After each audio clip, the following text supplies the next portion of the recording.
Assalamualaikum warahmatullahi wabarakatuh. Selamat berjumpa kembali dalam ruang pembelajaran fisika. Kali ini kita akan membahas tentang penggunaan fungsi Laplace pada plat yang panjang, di mana salah satu ujungnya diberi temperatur sebesar katakanlah 100 derajat, kemudian ujung-ujung sisi yang lain 0 sampai sisi yang paling panjang juga sama dengan 0. Nah, kita akan menghitung bagaimana fungsi atau distribusi temperatur pada plat tersebut.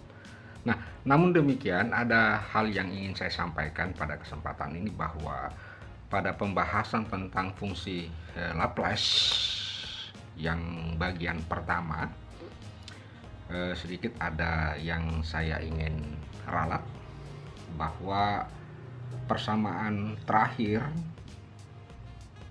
yang kita dapatkan Tx, E, saya tulisnya AE min Kx ditambah B Kx ya. Nah, kemudian C min A. Di sini saya tulisnya Kx, jadi bukan Kx ya, tetapi yang benar itu adalah Ky. Jadi saya mohon maaf, persamaan terakhir pada video part 1 ada kesalahan, mungkin agak kelupaan ya. Jadi saya tulisnya Kx, tetapi seharusnya adalah Ky ya, eksponensial Ky ditambah dengan D cos bukan D cos ya, D, saya hapus dulu, D eksponensial plus, ini ada I nya di sini, ini ada I nya, plus I. Nah, ini jadi ini adalah persamaan Laplace ya, persamaan Laplace untuk kasus 2 dimensi. Jadi ini adalah kita sebutnya sebagai persamaan Laplace untuk kasus 2 dimensi. Nah, yang perlu saya ingin jelaskan terlebih dahulu sebelum kita membahas bagaimana penggunaan fungsi Laplace pada plat panjang yang telah kita beri angka ataupun nilai-nilai, saya ingin membahas tentang, jadi sebenarnya ini adalah bagian Tx, ini adalah Ty. Jadi saya tulis dulu, saya pisahkan dulu fungsinya. Tx sama dengan AE Kx ditambah B Kx. Jadi kita coba menganalisis fungsi Laplace ini secara fisis, apa maknanya dalam kaitannya dengan plat plus I Ky. Nah, ini kalau kita perhatikan simbol-simbol yang ada di dalam fungsi Tx ini menunjukkan sebagai fungsi teredam. Ini adalah fungsi, istilahnya seperti kayak fungsi gelombang yang teredam. Jadi ada gelombang panas yang teredam karena lama-kelamaan akan menuju 0. Sedangkan ini fungsi periodik ya. Jadi fungsi periodik itu seperti kayak gelombang elektromagnetik. Oke. Nah, eh, istilah Tx maupun Ty itu bisa saja berubah. Bisa saja nanti suatu saat fungsi Ty sama dengan A E min Ky, A E min Ky tambah B E Ky, atau sebaliknya. Artinya fungsi Ty bisa seperti bentuknya sebagai fungsi teredam dan fungsi Tx sebagai fungsi periodik. Jadi bisa saja bertukar. Nah, bagaimana kita mengenali bahwa di dalam kasus plat itu bahwa yang berlangsung itu adalah fungsi periodik dan yang berlangsung itu adalah fungsi teredam? Nah, saya ambil contoh kasus seperti ini. Ini ada plat, katakanlah ini sumbu Y. Ini adalah sumbu X, ya, sumbu X. Oke, kemudian di sini ada plat yang panjang, jadi platnya panjang sekali. Nah, ada platnya panjang ya. Nah, ini fungsi Y, ini fungsi X. Nah, katakanlah ini lebarnya nanti contoh soalnya adalah 10 cm.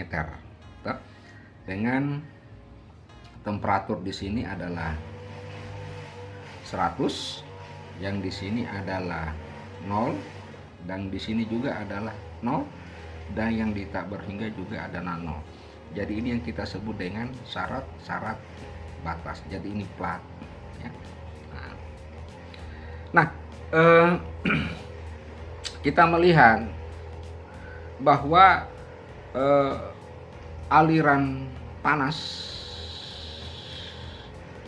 dalam arah sumbu X itu kelihatannya semakin hari semakin berkurang. Maka dalam arah sumbu X itu berlangsung fungsi teredam, sehingga dia punya fungsi distribusinya adalah Tx sama dengan A E min Kx ditambah plus Kx, fungsi teredam. Nah, akan tetapi untuk arah sumbu Y ini sama, T sama dengan 0, ini sama dengan T 0. Nah, dan dibatasi oleh sebuah kolom tertentu, sehingga arah distribusi temperatur pada arah sumbu Y itu berlaku sebagai fungsi periodik, sehingga TE-nya itu sama dengan CE min KY ditambah DE plus I KY. Nah, ini sehingga kita bisa katakan bahwa fungsi Tx, E itu sama dengan AE min Kx ditambah B E Kx kali C E min I KY ditambah D E plus I KY. Nah, ini adalah persamaan Laplace untuk kasus seperti ini. Oke, jadi sudah bisa dimengerti. Nah, selanjutnya kalau misalkan misalkan saya ambil kasusnya ya dalam bentuk yang lain, katakanlah ini ada fungsi Y ya. Nah, ini fungsi X. Nah, di sini ini ada fungsi apa? Fungsi E. Nah, kemudian ini plat tak berhingga sampai panjang sekali ya. Platnya ini katakanlah jaraknya, kita ambil contoh yang sederhana lagi, misalnya 10 cm, lebarnya 10 cm, di mana T ini adalah 100 derajat. Katakanlah T ini 0 dan T ini 0, dan Pada saat T tak berhingga juga sama dengan 0. Nah, untuk kasus ini kebalikan daripada fungsi kasus yang pertama tadi.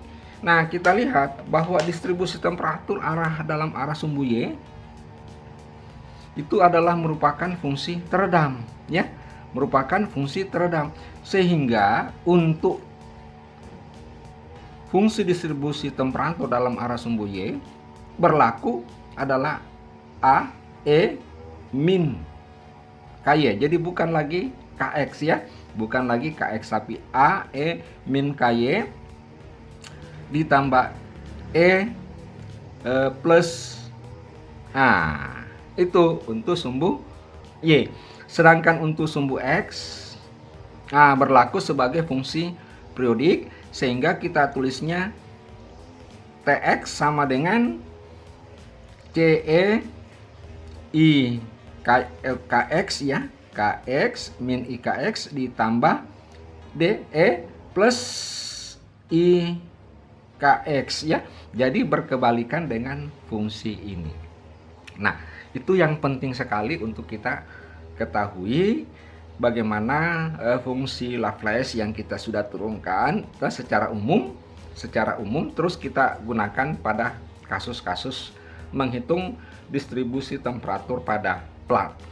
Jadi sekali lagi bergantung soal ataupun persoalan yang diberikan dan bergantung arah kemana. Jadi kalau misalnya ini pakai sumbu Z, ya, ini pakai sumbu X, ya, tentu akan berubah. Tetapi yang jelas bahwa di dalam fungsi Laplace ini ada dua jenis fungsi yang berlangsung, yaitu fungsi teredam dan fungsi periodik. Dan itu kelihatan dari gambar plat bahwa makin panjang maka terjadi proses peredaman sehingga menuju temperaturnya 0.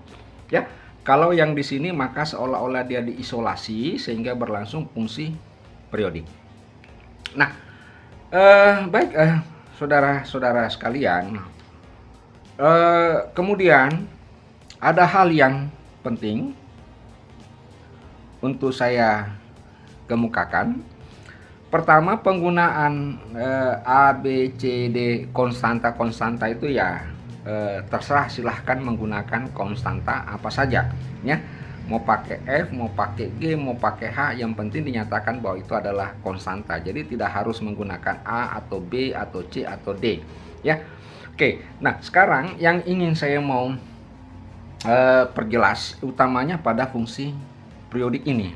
Jadi pada fungsi periodiknya ini fungsi periodik. Jadi fungsi periodik ini kalau kita nyatakan dalam bentuk eksponensial sedikit agak ribet, agak susah, maka kita transfer, kita modifikasi menjadi fungsi trigonometri. Oke, dengan cara seperti ini. Misalkan saya tulis, jadi saya ambil yang kasus ini saja dulu, ya, kasus ini, karena ini nanti akan menjadi persoalan, menjadi pembahasan kita dalam soal ini. Jadi saya hanya menunjukkan dua hal yang berbeda, tetapi hati-hati di dalam menggunakan hasil fungsi persamaan Laplace ini. Misalkan saya ambil ini C E min I KY ditambah D E plus I KY. Nah, ini kita bisa transfer, bisa kita ubah menjadi fungsi trigonometri. Nah, tentu Anda sudah tahu kan bagaimana eksponensial dinyatakan dalam bentuk cos theta ditambah, kalau ini min berarti kurang I sin theta. Jadi sehingga kita dapatkan C sama dengan cos KY kurang I sin KY. Ya, tambah. Kemudian di sini untuk berikutnya D tentu adalah cos KY ditambah I sin KY. Nah, kita bisa kumpulkan sesamanya cos dan kita bisa kumpulkan sesamanya sin, ya. Nah, di sini ada cos KY, kalau misalnya dibuka kurung maka C cos KY, D cos KY. Berarti cos KY-nya dikeluarkan, tinggal C ditambah D jadi cos KY. Oke, tinggal cos KY.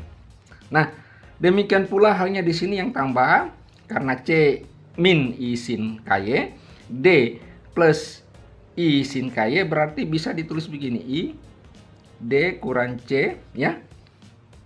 D kurang C, atau saya tulis di sini plus I D kurang C ya, sin gitu ya, sin KY. Oke, nah kita sudah dapat modifikasi atau perubahan daripada fungsi eksponensial menjadi fungsi sin. Nah ini bisa menjadi, kita buatkan sebuah konstanta baru supaya sejalan dengan AB, maka bisa ini saya ganti ini sama dengan C, tidak apa-apa, kita tulis lagi C sin KY, dan ini kita tulis lagi D cos KY. Jadi ini dia fungsi eksponensial untuk fungsi periodik, dan kita bisa ubah fungsi ini, sorry ya, bukan ini, yang ini ya, kita bisa ubah ini menjadi fungsi ini, sehingga nanti kita dapatkan fungsi saya ganti dulu supaya, nah kita bisa ubah menjadi fungsi Tx, Y, supaya rapi, A E min Kx ditambah B E Kx ya, ini C sin KY ditambah D cos KY, ditambah D cos, ditambah D cos KY. Nah inilah jadi fungsi Laplace ini untuk kasus yang ini. Jadi fungsi Laplace ini untuk kasus yang ini. Tetapi kalau untuk kasus ini, maka di sini A min KY tambah B eksponensial KY dalam kurung C sin Kx ditambah D cos Kx untuk fungsi Laplace untuk kasus yang vertikal ke atas, kalau yang mendatar. Nah, baik, kita akan menyelesaikan untuk kasus ini karena kita sudah rumuskan ini ya, kita sudah rumuskan.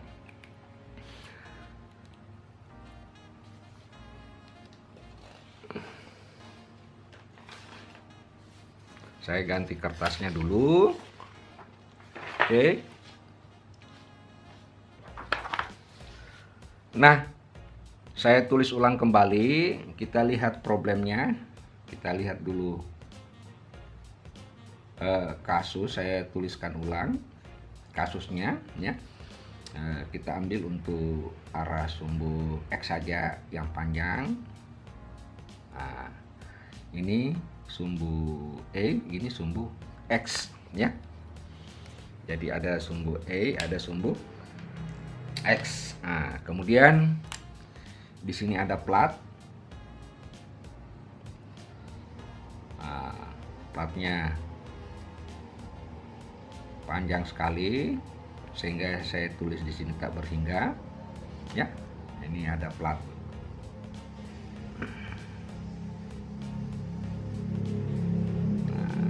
Oke, itu ada plat.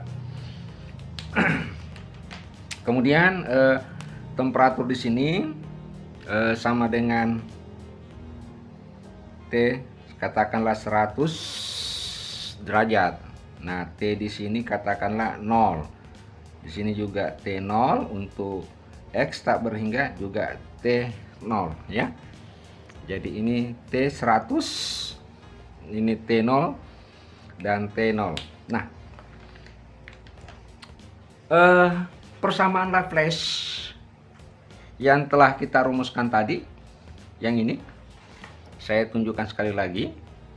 Ini yang terakhir yang kita dapatkan. Ini adalah persamaan fungsi distribusi temperatur untuk kasus plat yang sejajar, yang bagian tak berhingganya yang panjangnya itu sejajar dengan sumbu X. Nah, dan itu bisa kita tulis sebagai berikut. Nah, TX A, ya. Tulis A min KX ditambah BE plus KX, ya, saya kurung dulu. Kemudian C sin KY ditambah D cos KY, ya, dimana K itu kita sudah tahu adalah konstanta yang nilainya besar dari 0. Nah, setelah sebenarnya kita dapatkan fungsi Laplace, ya, untuk kasus ini, maka kita menentukan syarat-syarat batas. Sorry, masih ada di sini satu kekurangan. Ini katakanlah lebarnya ini 10 cm, ya. Katakanlah lebarnya 10 cm. Nah, ada beberapa kondisi yang mesti kita ketahui, yaitu yang pertama, untuk kondisi T tak berhingga, ya. Jadi pertama, X-nya pada saat X tak berhingga, maka T-nya sama dengan 0. Ya, itu kondisi yang pertama. Itu yang berkaitan tentang syarat batas. Kemudian untuk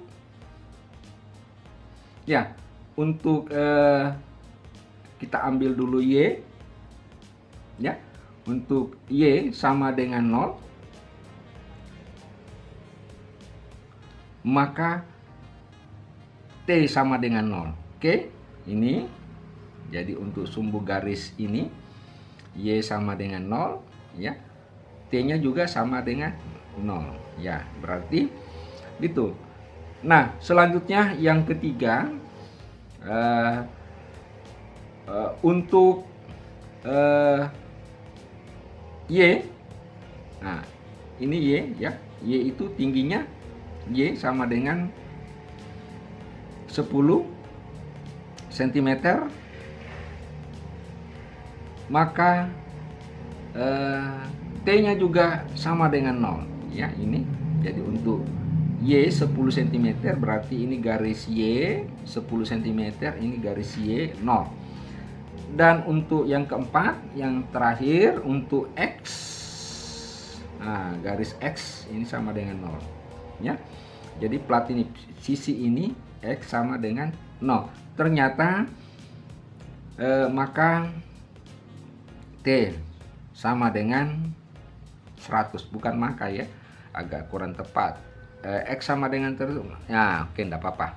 Yang penting ini adalah sebuah yang kita sebut dengan syarat-syarat batas kondisi.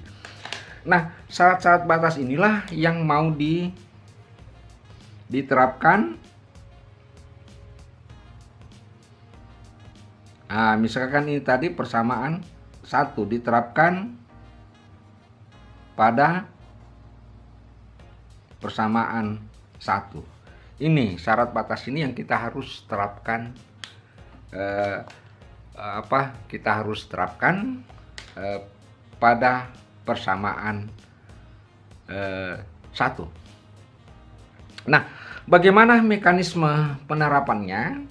Jadi ada juga trik tersendiri di dalam menerapkan ini. Maka kita selalu mengambil dulu untuk kejadian-kejadian yang sangat ekstrim seperti X tak berhingga, maka T sama dengan 0.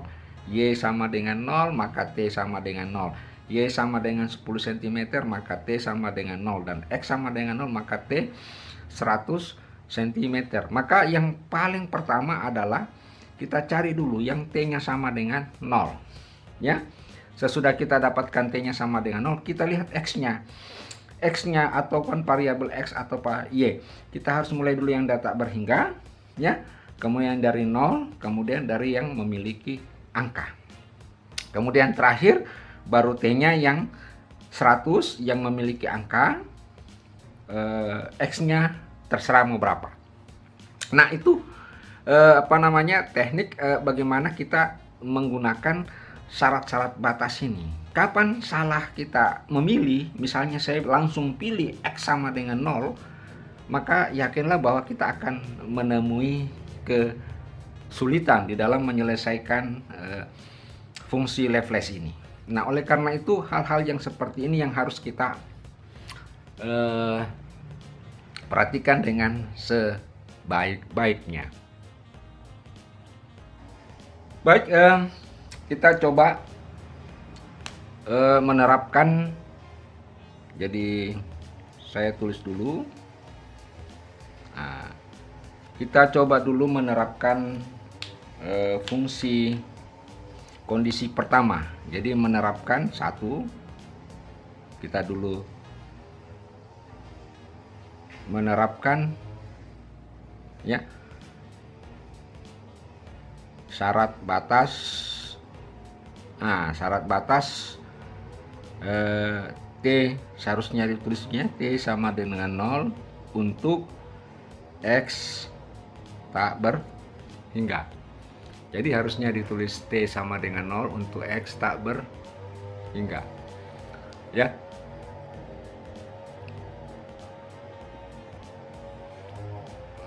Nah, bagaimana? Nah, kita masukkan 0, ya. Jadi T-nya 0.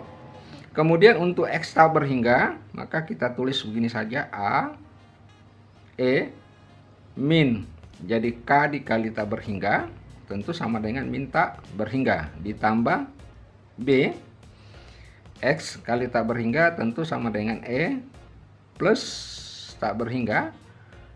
Nah, kemudian karena ini adalah tidak ini, jadi maka kita tulis saja sebagai fungsi TY, gitu ya. Nggak apa-apa. Jadi nggak apa-apa kalau ada yang mau tulis panjang, silahkan. Nah, kalau ini pindah ke sini, maka yang tersisa A, E, min tak berhingga, ditambah E tak berhingga sama dengan 0. Nah, ini nilainya ini karena E pangkat min tak berhingga, maka nilai ini sama dengan 0 ditambah E tak berhingga sama dengan 0. Dengan demikian B, kondisi pertama kita dapatkan bahwa B itu adalah sama dengan 0. Oke? Kemudian setelah kita dapatkan bahwa B sama dengan 0, maka persamaan 1 menjadi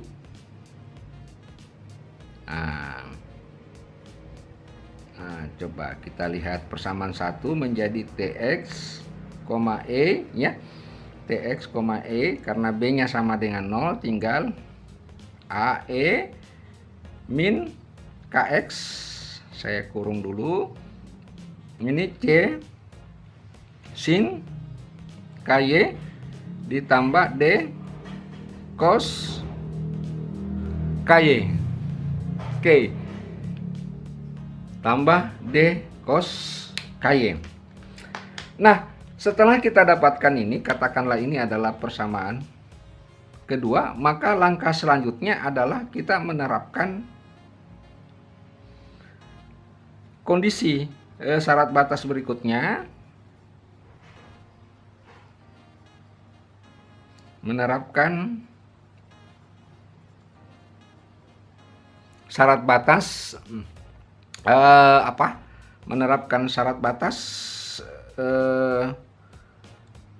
T sama dengan 0 untuk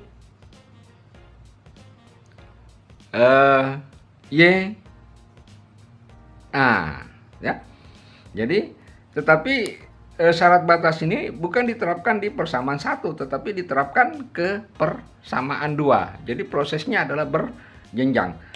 Dengan demikian, kalau kita terapkan ke persamaan ini, maka kita dapatkan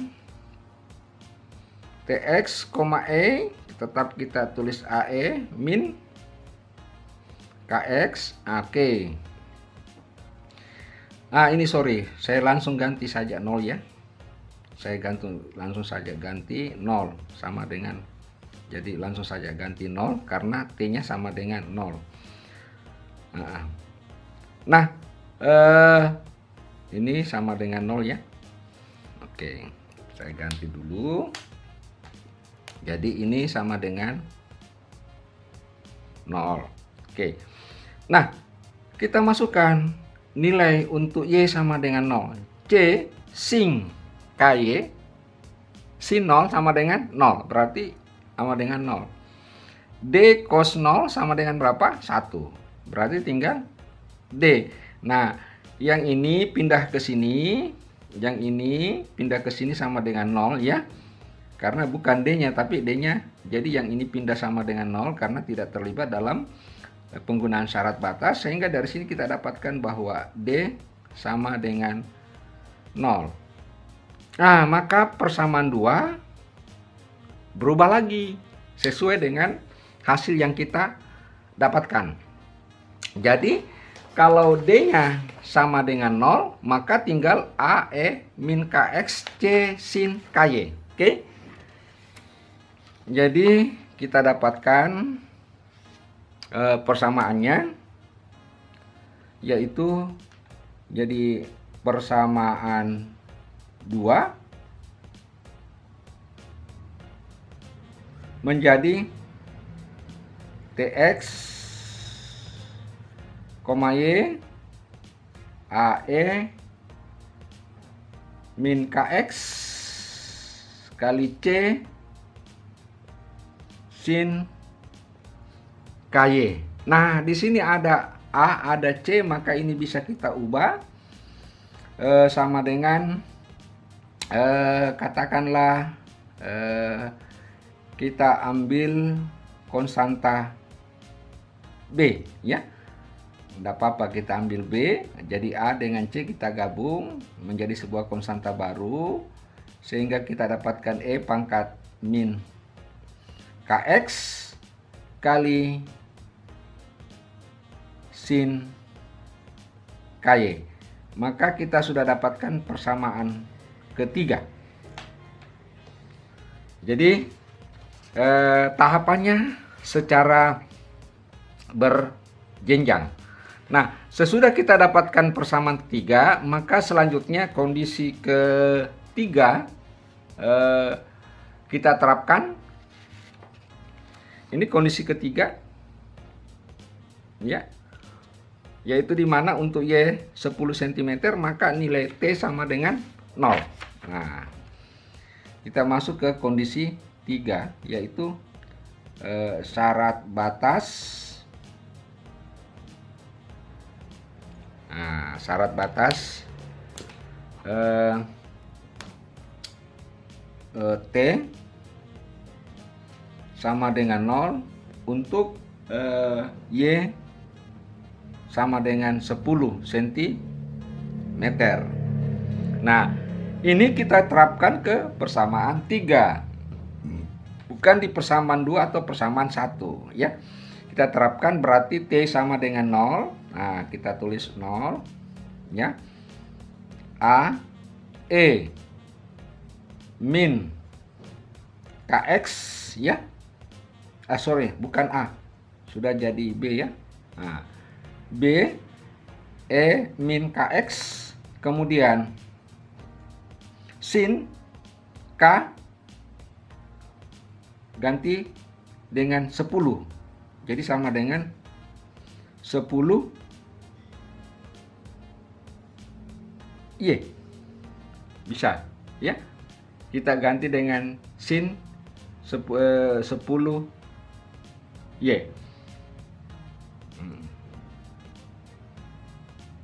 Atau kita tulis saja dulu, kita tulisin KY.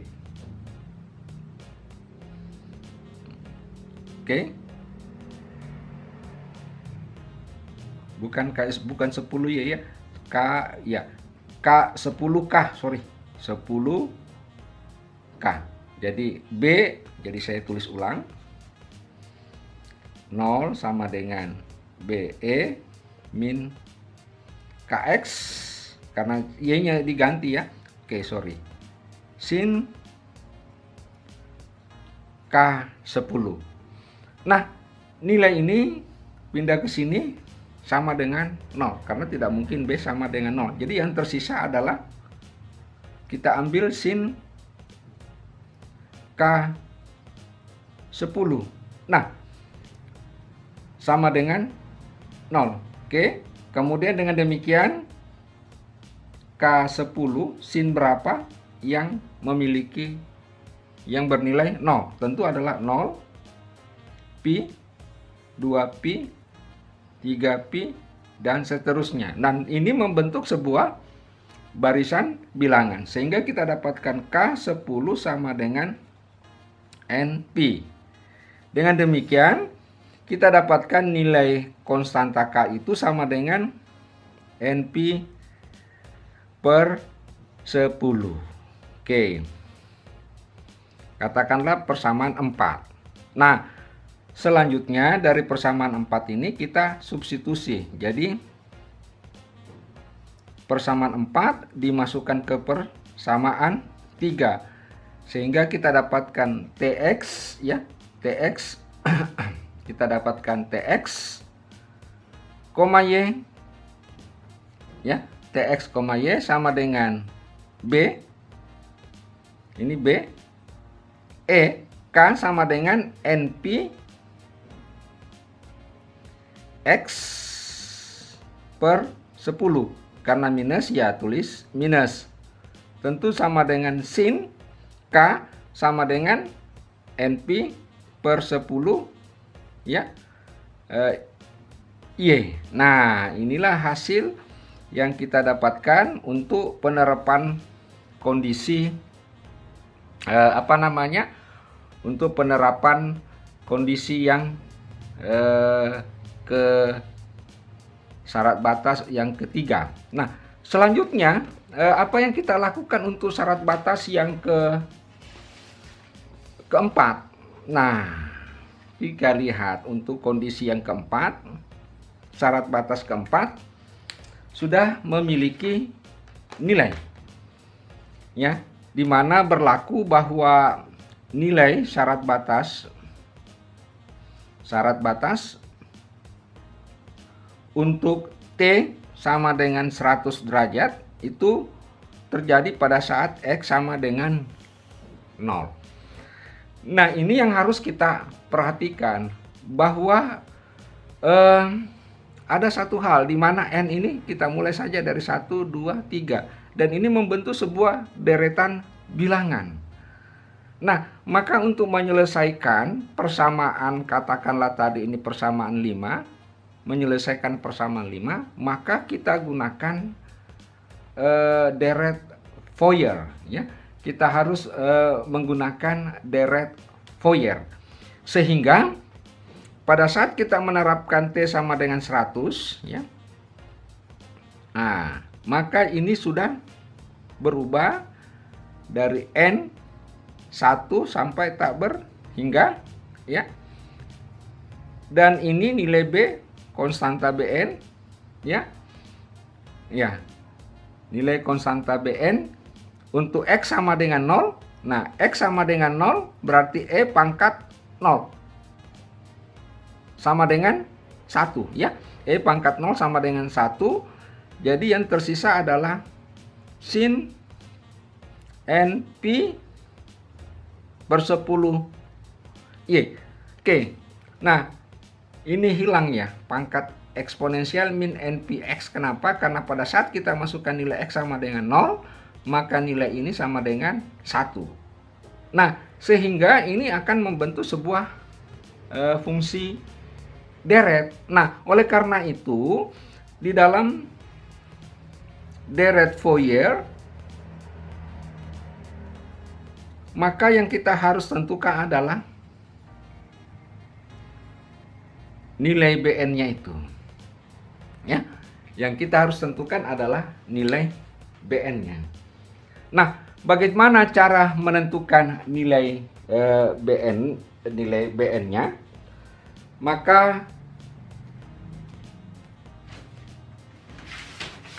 bisa kita lakukan dengan menggunakan Deret Fourier fungsi sin. Jadi ada namanya Deret Fourier fungsi sin, ya. Jadi Deret Fourier fungsi sin untuk menentukan BN-nya. Karena ini adalah fungsi sin, maka Deret Fourier fungsi sin itu adalah BN sama dengan 2, ini rumus umum ya, bagi L 0 L fungsi, katakanlah dalam kita ambil ya FY, karena kebetulan FY yang kita gunakan ya, sin NPA per L. Nah, ini adalah Deret Fourier untuk menentukan koefisien dalam bentuk fungsi sinus. Oke. Selanjutnya kita selesaikan, kita menggunakan nilai-nilai yang kita peroleh dari distribusi temperatur dari syarat-syarat batas. Untuk selanjutnya kita menyelesaikan Deret Fourier untuk menentukan nilai BN. Oke. Jadi ini jadi dalam panjangnya, lebarnya itu sama dengan berapa tadi, adalah 10. Ini jadi L-nya itu kita ganti 10, L ini juga kita ganti 10 ya. Jadi L-nya kita ganti 10, L-nya juga kita ganti 10, kemudian L-nya juga kita ganti 10. Kemudian FY-nya ini, ya fungsi FY-nya ini sebenarnya adalah fungsi ini. Ya, FY ini sama dengan 100. Jadi fungsi FY-nya itu adalah yang ini.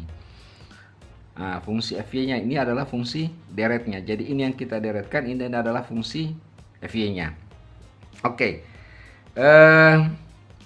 Sebenarnya bukan fungsi FY ya, bisa kita gunakan TY karena terlanjur kita gunakan TY. Tapi ini adalah rumus umum. Oke, ini adalah rumus umum ya, rumus umum, tidak apa-apa kita gunakan FY.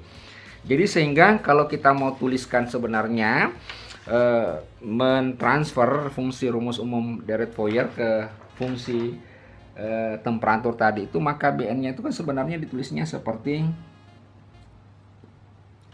ya, sama dengan 2 kali lebar dari 0 sampai dengan lebar. Nah, ini menjadi TX,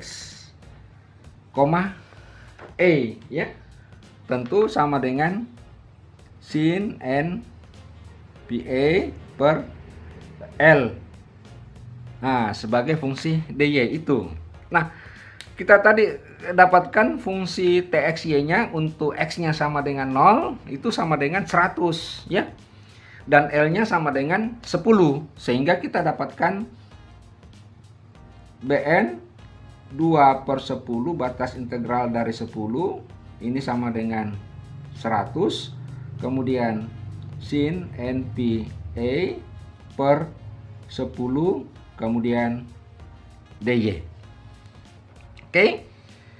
Jadi selanjutnya kita tinggal mengintegralkan fungsi sin. Ya, karena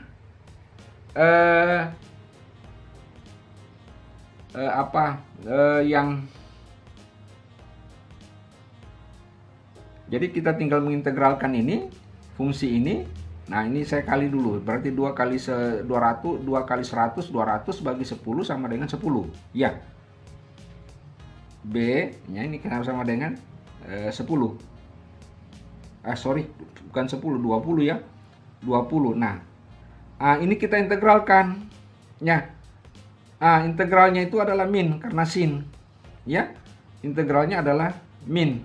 Karena sin berarti 10 per ya NP. Jadi NP cos NP Y per 10. Oke. Batas dari 0 sampai dengan 10. Jadi Kalau kita tuliskan lagi Bn 20 kali 10 berarti minus 200 NP. Kita ganti cos, kita ganti Y 10 berarti cos NP. Oke, kita ganti Y 0 berarti cos 0 sama dengan ini dia adalah Bn yang kita dapatkan minus. Nah, Bn-nya ini kan kita harus buatkan lagi tabel, karena tidak semua N cocok, karena ada NN tertentu nilainya 1, ada N tertentu nilainya 0 ya.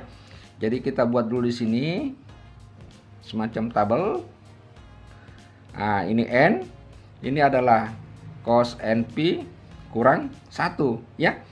Berarti kalau N-nya sama dengan 0, saya mulai dari 0 ya, cos 0, 1 kurang 1, 0.